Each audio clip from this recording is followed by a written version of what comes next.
মাননীয় পররাষ্ট্রমন্ত্রীর এই পদটি অলঙ্করণের মাধ্যমে বাংলাদেশকে কোনোভাবে বেনিফিট করার জন্য, কোনো বিশেষ তহবিল আনার জন্য কোনো বিশেষ উদ্যোগ গ্রহণ করছেন কিনা। একটি সম্পূরক প্রশ্ন করতে পারেন মীর আহমদ বিন কাসেম, মাননীয় সদস্য, ঢাকা 14। মাননীয় স্পিকার, আপনাকে ধন্যবাদ। আমরা সবাই অত্যন্ত আনন্দিত যে জাতিসংঘের প্রেসিডেন্সি পদ এখন বাংলাদেশের।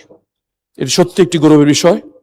মাননীয় পররাষ্ট্রমন্ত্রীর কাছে আমার প্রশ্ন, এই পদটি বাংলাদেশ অর্জন করার ফলে বাংলাদেশের রাষ্ট্র হিসেবে কোন জিনিসটি আমরা বেনিফিটেড হব, অথবা মাননীয় পররাষ্ট্রমন্ত্রীর এই পদটি অলঙ্করণের মাধ্যমে বাংলাদেশকে কোনোভাবে বেনিফিট করার জন্য, কোনো বিশেষ তহবিল আনার জন্য কোনো বিশেষ উদ্যোগ গ্রহণ করছেন কিনা যদি আমাদেরকে জানান, আমরা বাধিত হব। ধন্যবাদ আপনাকে।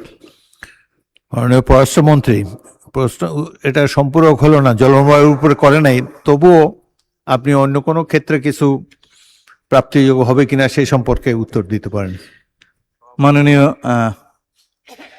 স্পিকার, আপনাকে অসংখ্য ধন্যবাদ জানাচ্ছি আমাদের মাননীয় সাংসদকে, যিনি এই প্রশ্নটি উত্থাপন করেছেন।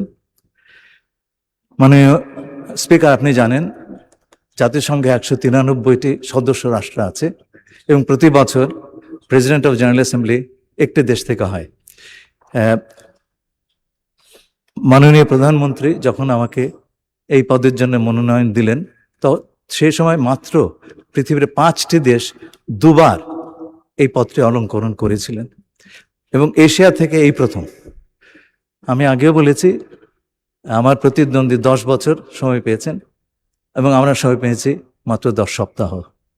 আমি মাননীয় প্রধানমন্ত্রীকে বলেছিলাম, আপনি আমাকে একটা ইম্পসিবল মিশনে পাঠিয়েছেন। উনি আমাকে তখন বলেছিলেন, আপনি পারবেন, আমরা সবাই মিলে পারবো। তার লিডারশিপে আমরা এই কাজটি করতে পেরেছি, এর জন্য আমি তাকে বিশেষভাবে ধন্যবাদ জানাই। এই পদটি জাতীয় সংঘ সাধারণ পরিষদের সকল সদস্যদের একটি পদ। আমি নির্বাচনে জয়লাভ করার পরে বলেছি, আমি সকল দেশের প্রেসিডেন্ট হিসেবে আমি কাজ করব।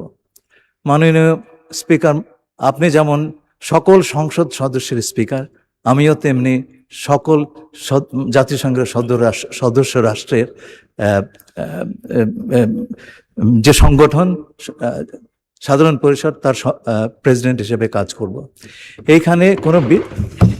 এখানে কোনো বিশেষ দেশের জন্য কাজ করার স্কোপ কম, এটা আমি আপনাদের সবাইকে অনুরোধ করছি, এটা বিবেচনা করবেন।